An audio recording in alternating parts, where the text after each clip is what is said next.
aspirants, welcome back to the official YouTube channel of Sriram IAS. So this is our ongoing series of Economy Simplified, जहाँ पे हम एक micro topic उठाते हैं और उसको सिंप्लीफाई करके हम यहाँ पे प्रेजेंट करते हैं. बहुत सारे स्टूडेंट्स ने ये रिक्वेस्ट किया है कि कुछ माइक्रो टॉपिक्स का भी सेशंस लिया जाए. तो आज इस सेशन में मुझे लगा कि एक माइक्रो टॉपिक ऐसा है जो कि PYQ थीम में भी पूछा गया है एक बार. So it may be asked again. And the most important thing is जो हम आज करने वाले हैं, ये जो टॉपिक है ये NCERT में भी मेंशन्ड है. ठीक है, डिटेल्ड में नहीं है but it is mentioned. Fine. So the topic is production possibility curve और प्रोडक्शन पॉसिबिलिटी फ्रंटियर. और जहाँ पे हम प्रोडक्शन पॉसिबिलिटी फ्रंटियर के बारे में we study, at that point of time the concept involved is opportunity cost. Now this is a microeconomic concept. Yes, it is used as a macro, but the concept itself independently is a micro concept, because in microeconomics individual decision, एक आदमी का खुद का decision देखा जाता है. ठीक है, and in macro it is more of A national level, जैसे कि इन्फ्लेशन हो गया, GDP हो गया, अनएम्प्लॉयमेंट हो गया, that is all more into macro level. So this concept is a microeconomics concept. ठीक है. So we'll start the production possibility frontier, opportunity cost and the hidden math of daily trade-off. Trade-off क्या है, कैसे है, ये सब हम अभी आगे डिस्कस करेंगे. ठीक. So first of all, every choice carries a hidden cost. So वो जो hidden cost होता है, चॉइस मीन्स व्हाट, अगर आपके पास दो चॉइस है तो आप किसी एक चॉइस के ऊपर अगर जाते हो तो दूसरा चॉइस को जो आपने सैक्रिफाइस किया और जिसको आपने माना नहीं है, उस हिसाब से अगर मैं बहुत ही प्लेन तरीके से बोलूँ तो उस चीज़ में एक अपॉर्चुनिटी कॉस्ट इन्वॉल्व होता है. ठीक. फॉर एग्जाम्पल, यू हैव ₹100, आपने पिज़्ज़ा चूज किया. ठीक है, और आपके पास और एक ऑप्शन है एक मूवी टिकट खरीदने के लिए या फिर एक मूवी जाने के लिए. सो दो ऑप्शन में से आपने पिज़्ज़ा चूज किया और ऑप्शन जो बी था मूवी का वो आपने नहीं किया. So the option forgone is the opportunity cost. So opportunity cost is the next best alternative forgone. Here point to be noted is next best. अगर आपके पास यहाँ पे 4 ऑप्शन है, 4 ऑप्शन है और 4 चॉइसेस है. ठीक है, if you have 4 choices and you choose one,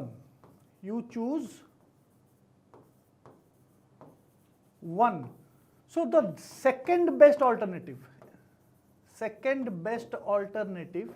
is the opportunity cost. Trap questions में आ सकता है कि एक आपने चूज किया, बाकी के जो 3 चॉइसेस है उनका cost is the opportunity cost. No, it is simply the second best alternative. यहां पे तो मैंने 2 एग्जांपल लिया है. अगर आपके पास 4 चॉइसेस है तो it is the second best alternative. ठीक है, फाइन. सो जो चीज मैंने अभी बताया कि opportunity cost is strictly the second best option. So examiners will try to trap you with options defining at all sacrificed choices. नहीं, ऑल सैक्रिफाइस्ड चॉइसेस नहीं है. जो मिथ है कि opportunity cost is the sum of everything you give up, नहीं, everything you give up नहीं होता है अपॉर्चुनिटी कॉस्ट. थ्योरी के हिसाब से जो फैक्ट है, it is only the single second और the next best option forgone, that is the opportunity cost. Fine. अब ये जो कॉन्सेप्ट है अपॉर्चुनिटी कॉस्ट का, this concept is used in the production possibility curve और the production possibility frontier. Because ये चीज हम माइक्रो में इसीलिए यूज करते हैं बिकॉज इंडिविजुअल चॉइसेस, आपका individual choice is involve and that is one of the basic requirement of micro economics. Micro economics में हम एक पर्सन का इंडिविजुअल चॉइस देखते हैं, उस हिसाब से जो थ्योरी बनता है वो उसी, all those things comes under micro economics. Fine. So ये कर्व है. So will map the limits of an economy using the production possibility frontier. अब यहां पे क्या होता है, आपको 2 चीज यहां पे समझना है कि ये 2 कंडीशन है. इस थ्योरी में 2 कंडीशन है. इकोनॉमिक थ्योरीज में एजम्पशन या कंडीशन पे ही चलता है, राइट. यहां पे 2 कंडीशन ही है कि आपके पास you are using the given resources, जो आपके पास रिसोर्सेस है, and you are using the current technology, जितना भी आपके पास करेंटली जो टेक्नोलॉजी है वही आप यूज कर रहे हो. Fine. So production possibility frontier shows the maximum possible combinations of two goods an economy can produce. यहां पे जो है कि अगर आप एक प्रोड्यूस कर रहे हो ज्यादा, if you are producing more of one good, the economy must sacrifice the other. एक आप अगर ज्यादा ग्रो कर रहे हो, प्रोड्यूस कर रहे हो, तो दूसरा जो गुड है उसको कुछ ना कुछ आपको सैक्रिफाइस करना पड़ेगा. सो this is the curve. Suppose wheat है जैसे कि एग्रीकल्चर सेक्टर में, और एक क्लॉथ है इंडस्ट्रियल सेक्टर में, तो ये कर्व ऐसे होता है ना. ऐसे क्यों होता है? Why it is this shape? यही जो थ्योरी है ये बताता है कि ये शेप इसलिए क्यों है, बिकॉज अगर आप व्हीट ज्यादा प्रोड्यूस कर रहे हो तो कहीं ना कहीं आपको कॉम्प्रोमाइज करना पड़ेगा दूसरे गुड पे, that is the cloth here. Fine. ठीक है. तो यहां पे सपोज मान लो दिस पॉइंट, सपोज मान लो दिस पॉइंट में आपका क्लॉथ इतना आपका बन रहा है, right? This is the cloth produced, and इसी पॉइंट में this is the wheat produced. अब इस पॉइंट से आप अगर इस पॉइंट जाओगे, when you move from this to this, so if you see the cloth gets sacrificed and the wheat increased here. Fine. This is the opportunity cost. मतलब एक good को प्रोड्यूस करने में आप दूसरे गुड को सैक्रिफाइस कर रहे हो. नाउ जो इंपॉर्टेंट कॉन्सेप्ट यहां पे ये है कि ये जो कर्व है ये एक स्ट्रेट लाइन क्यों नहीं है? Why it is not a straight line? ऐसा क्यों नहीं है? अब ये ऐसा है, right? This is the curve. See, first of all, straight line assume करते हैं perfect adaptability. Now, आप अगर यहाँ पे एग्जाम्पल लोगे, फार्मर का एग्जाम्पल लो, क्योंकि वो व्हीट प्रोड्यूस करता है और जो क्लॉथ प्रोड्यूस करता है. A farmer makes a bad tailor.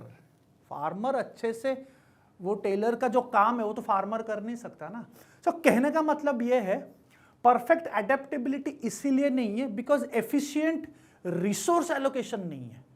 Farmer अपना काम करेगा, क्लॉथ नहीं बना सकता. सो एफिशिएंट और इनएफिशिएंट रिसोर्स एलोकेशन है. That is the reason why एक बढ़ेगा तो एक कम होगा. ठीक है. So the reason why the concave curve reflects a real world inefficiency because efficient resource allocation नहीं है. जैसे कि for example a farmer makes a bad tailor, a loom makes a bad tractor. वो खराब ट्रैक्टर ही बनाएगा ना, उसका काम जो है वो वही काम करेगा. तो एफिशिएंट एलोकेशन ऑफ रिसोर्सेस नहीं है. फाइन.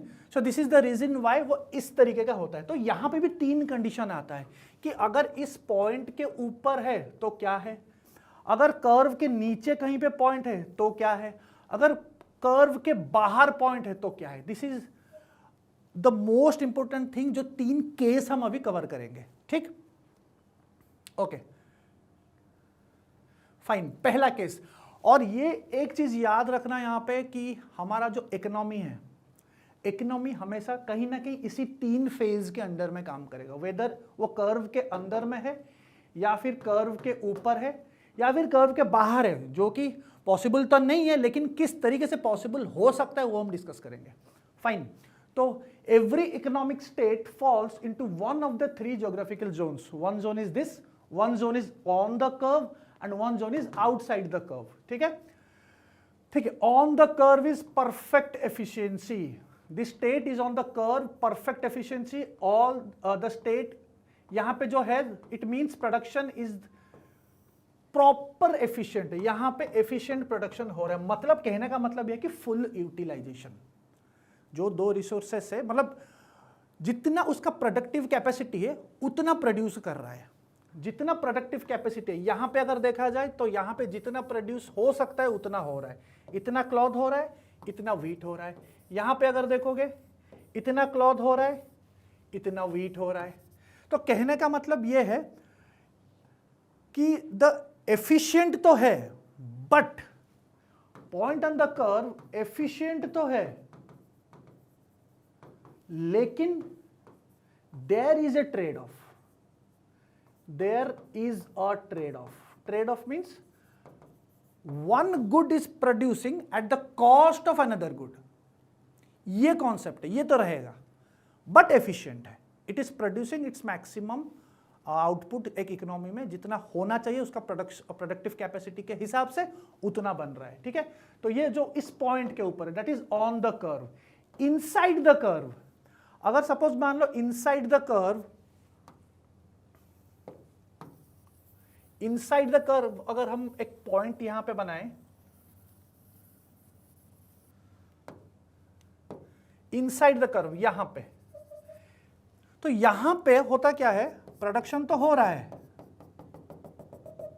प्रोडक्शन यहां पे भी हो रहा है, बट इनएफिशिएंट, क्योंकि और प्रोडक्शन कैपेसिटी पॉसिबल है इकोनॉमी में.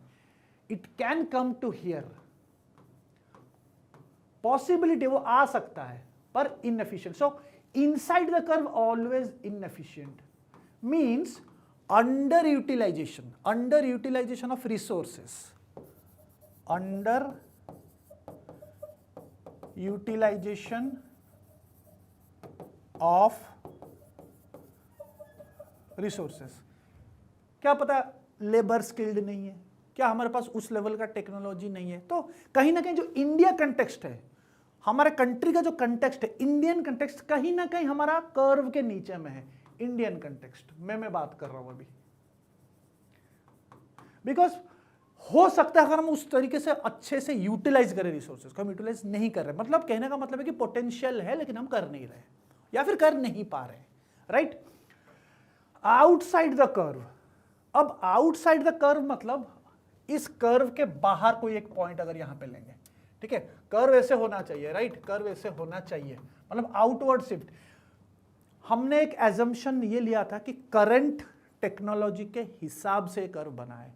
अगर करंट टेक्नोलॉजी के हिसाब से इधर आप इधर आ सकते हो, या फिर अगर उस टेक्नोलॉजी को यूज नहीं कर रहे हो तो आप अंदर आओगे. ठीक है, पर उस टेक्नोलॉजी आप उतना ही आपके पास, यही एजम्पशन है. तो एज पर दिस थ्योरी, बाहर का जो outside curve is not currently possible नहीं है, बिकॉज एजम्पशन ही हमने उस तरीके का रखा है कि हमारा टेक्नोलॉजी अभी फिक्स है करंट टेक्नोलॉजी के हिसाब से. लेकिन अगर हम सोचें कि हम टेक्नोलॉजी बढ़ाए, ठीक है, तो पॉसिबल हो सकता है. वैसे देखा जाए तो अपवर्ड शिफ्ट हो सकता है अगर हम अपने टेक्नोलॉजी पे काम किए, हम अपने स्किल के ऊपर काम किए, ह्यूमन कैपिटल के ऊपर काम किए, तो ये आउटपुट बढ़ तो सकता है. राइट, आउटपुट, दोनों प्रोडक्ट का आउटपुट बढ़ सकता है, तो कर्व भी बढ़ेगा. But as per the theory, because the assumption is on the current technology, so this बाहर का point is not currently possible, the word is currently possible. Future में पॉसिबल हो सकता है अगर टेक्नोलॉजी बढ़ाया जाए, प्रोडक्शन को बढ़ाने के लिए बहुत सारे काम किया जाए, ह्यूमन कैपिटल, लेबर बढ़ाया जाए, स्किलिंग बढ़ाया जाए, बहुत सारी चीजें हैं, इकोनॉमी बढ़ सकती है. Right, fine. सो जो चीज मैंने अभी बताया है, इसको एक डायग्रामेटिक फॉर्मेट में मैंने अभी बनाया है, आप देख सकते हो. अगर इनसाइड कर्व के इनसाइड में तो क्या होता है, सपोज मान लो कैपेसिटी जो है, ठीक है, कैपेसिटी है 100 wheat and 50 cloth, that is ये कैपेसिटी है, फाइनल कैपेसिटी आपका 100 व्हीट और 50 क्लॉथ आप बना सकते हो, इकोनॉमी प्रोड्यूस कर सकते हैं. लेकिन करंट आउटपुट कितना हो रहा है, 70 व्हीट एंड 30 व्हीट, इससे भी कम, इससे भी कम, तो वो अंदर ही रहेगा. तो under utilization, again under utilization of resources हो रहा है यहाँ पे. And the current example is India. आप यहाँ पे इंडिया का कंटेक्स्ट दे सकते हो, इंडिया का present context. Fine. Real life symptoms और रीजन कह सकते हो यहाँ पे, अनएम्प्लॉयमेंट, जैसे कि हमने बात किया, under skilled labour forces, mismanaged resources, जैसे कि हम रिसोर्सेज को सही तरीके से यूज नहीं कर रहे हैं, इसलिए हम हमारा जो ऑप्टिमम कैपेसिटी है वहां पे जा नहीं पा रहे.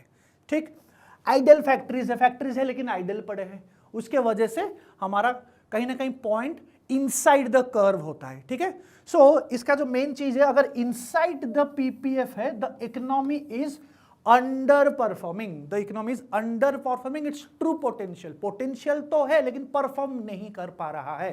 That's it. ठीक है, अगर कर्व के अंदर में है। सिमिलरली अभी अगर हम कर्व पे परफेक्ट कर्व के ऊपर आ जाए, ठीक है, परफेक्ट कर्व के ऊपर आ जाए, सो मैक्सिमम लिमिट है 100 wheat 50 cloth, all resources are fully employed, full potential fully employed, तो यहां पे आएगा। अब कहने का मतलब है कि यहां पे तो आएगा, एफिशिएंट प्रोडक्शन तो हो रहा है, लेकिन अपॉर्चुनिटी कॉस्ट ऐसा नहीं है कि वो हट जा रहा है, वो तो है, ठीक है, वो तो रहेगा ही। Trade off will happen, trade off तो रहेगा, ट्रेड ऑफ यहां पे भी रहेगा, यहां पे भी रहेगा, यहां पे भी रहेगा, यहां पे भी रहेगा, यहां रहेगा, यहां रहेगा, हर जगह रहेगा। लेकिन ऑप्टिमल मतलब ऐसा कोई पॉइंट होगा जहां पे दोनों लगभग आसपास प्रोडक्शन हो रहा है, तो वो बीच में ही होगा, लगभग आसपास। लेकिन ये सारे के सारे पॉइंट एफिशिएंट तो है, लेकिन एफिशिएंट के पॉइंट के हिसाब से अगर कुछ ज्यादा एफिशिएंट है, लगभग सारे के सारे दोनों प्रोडक्ट्स इक्वल प्रोडक्शन हो रहा है, तो वो पॉइंट तो अंदर ही होगा, यहां पे होगा, बीच में कहीं आएगा, ठीक है। नहीं तो हर जगह कहीं ना कहीं ट्रेड ऑफ हो रहा है। So the point to be noted here is the economy is efficient on the PPF curve, PPF curve के ऊपर इकोनॉमी एफिशिएंट तो है, प्रोडक्शन फुल पोटेंशियल में हो तो रहा है, लेकिन eight the cost of one good, एक गुड का अपॉर्चुनिटी कॉस्ट तो रहेगा ही रहेगा, ठीक है, ठीक है। जैसे कि एफिशिएंसी हो गया, परफेक्ट एफिशिएंसी हो रहा है, but that does not eliminate scarcity. Even here to increase one good you must sacrifice the other, so trade offs are never disappear, trade off तो रहेगा ही रहेगा। आप एफिशिएंट बन जाओ लेकिन ट्रेड ऑफ तो रहेगा, दो गुड्स के बीच की बात कर रहा हूं यहां पे, ठीक है, ओके। अभी आते हैं अगर आउटसाइड द कर्व है, जैसे कि हमने बोला outside the curve, beyond, moving beyond the curve is physically impossible with current constraints. हमारा पहला स्लाइड में, पहले जब ये लेक्चर हमने शुरू किया था तभी मैंने बोल दिया था कि एजम्पशन क्या है, करंट टेक्नोलॉजी के हिसाब से तो ये पॉसिबल ही नहीं है। करंट टेक्नोलॉजी के हिसाब से आप मैक्स टू मैक्स यहां तक जा सकते हो कि ये लाइन जो है ये एफिशिएंट है, इससे ऊपर जा ही नहीं सकते, यहां पे आप आ ही नहीं सकते, करंटली पॉसिबल नहीं है, ठीक है। So the outside point demands 120 wheat, suppose मान लो एग्जांपल 60 क्लॉथ, हमारा तो 100 और 50 में था, फुल पोटेंशियल, उसके ऊपर डिमांड कर रहा है, मैक्सिमम तो 100 था, 50 था, तो वो तो हो नहीं सकता। तो प्रोडक्शन यहां पे ब्लॉक हो जाता है, बिकॉज हमारा करंट कंडीशन के हिसाब से चल रहा है। करंट कंडीशन में हमारा लैंड लिमिटेड है, इन्फिनिट तो नहीं है, लैंड फाइनाइट, लेबर फिक्स है, फाइनाइट है, मशीन्स भी फाइनाइट है, जिसकी वजह से हम ज्यादा प्रोडक्शन भी कर नहीं पा रहे एज पर द एजम्पशन, ठीक है, as per the assumption. So outside the PPF that is beyond current capacity, current capacity के बियॉन्ड है, तो पॉसिबल नहीं है, ठीक, outside the PPF. Okay, now technological leaps and new resources expand the entire frontier. जैसे कि मैंने बोला, अगर टेक्नोलॉजी, वो करंट टेक्नोलॉजी में था, अगर टेक्नोलॉजी बढ़ रहा है, रिसोर्सेस बढ़ रहे हैं, कुछ बढ़ रहे, तो प्रोडक्शन बढ़ेगा। सो अगर प्रोडक्शन बढ़ेगा तो यहां पे अगर वो था पहला वाला, तो कर्व आउटवर्ड होगा। जैसे कि improvement in technology, increase in total resources, improvement in human skill, labour capital. Human skill मतलब क्या होता है, जो स्किलिंग होती है, ठीक है, it's a part of human capital. Skill हो गया, एजुकेशन हो गया, हेल्थ कंडीशंस हो गया, अगर वो बढ़ने लगा तो जाहिर सी बात है फ्यूचर में प्रोडक्शन में दिखेगा, ठीक है। तो प्रोडक्शन पीपीएफ जो कर्व है, production possibility curve, upward shift कर सकता है, ऐसा नहीं कि कर सकता है। So the impossible becomes possible only when the overall capacity of the economy scales up.